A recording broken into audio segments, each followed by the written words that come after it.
Salam aziz vatandaşlar. Bizim aytmak istedik sözlerimiz var. Şu esasi yollarımızın açılmasını talep edelim. Umudu halk olup, köpçülük olup talep edelim. Salam aziz vatandaşlarım, ildeşlerim. Biz Türkmenistan vatandaşları olup daşarı yurtta geziyoruz. Yolun açılmasını talep ediyoruz. Talep edelim. Türkmenistan halkımızın hemmesine de sesleniyorum. Yolun açılmasını talep edelim. Yani boza onu köpçülük olup kanunu talep ederiz. İlk ölen yolların açılmasını talep edelim. Yolu yapıp yolu kapatayan adam iyi günah iş hesaplanıyor da. Berde de enelerine çağları, eneler geçbiyorlar çağlarını görüp bilmeyen. İyi az şutayda geçbiyorlar. 6 yıl, 7 yıl veri çağlarına zar olup geçbiren enelerimiz var da. Şolur için yolların açılmasını talep edelim ülkeden. Doğraydım.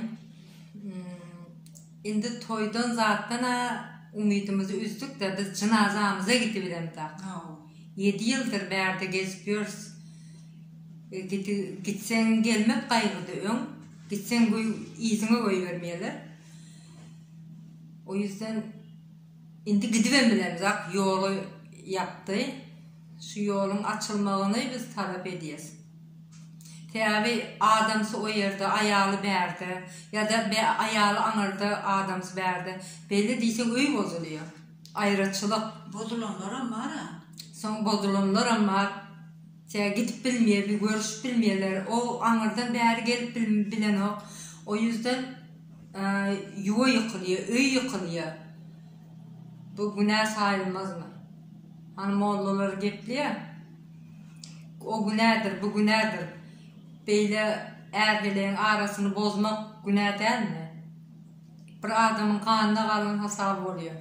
Bir de öyle biliyorduk. Şu yol meselesini birinci derecede koyup şu birinci yolun açılmasını talep ediyoruz. Yol açılmasını talep ediyoruz biz ayar kızları olup. Hem de Süleyman oğlumuza da kıynanıyoruz.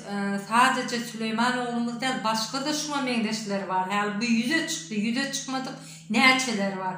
Hani ömürzak ve akittiler, türmeye bastılar, eskerdik görközdüler. Nerede? Eskerler türmede belki de öldüründürler. Yanından onu ödük gepledip, bunu bu dik gürledip, gerekler oynayalap 200'lü oynamasınlar. Bir de yolu açıp versinler. Biz Türkmenistan grajdanları, vatandaşları biz talep etmekte haklıyız. Talep de ediyoruz. Halk inanmıyor neme. Halk hiç inanmıyor. Yani oyun oynak butorlu değil. En sonuna geldiğinden oyun butordu. Bir yıldan beri yol yapıp ine açtık. İne açtık. Dekavr'da açtık diye. Açtık diye herkes bilet alıyor beğenip. Yine yapıyor.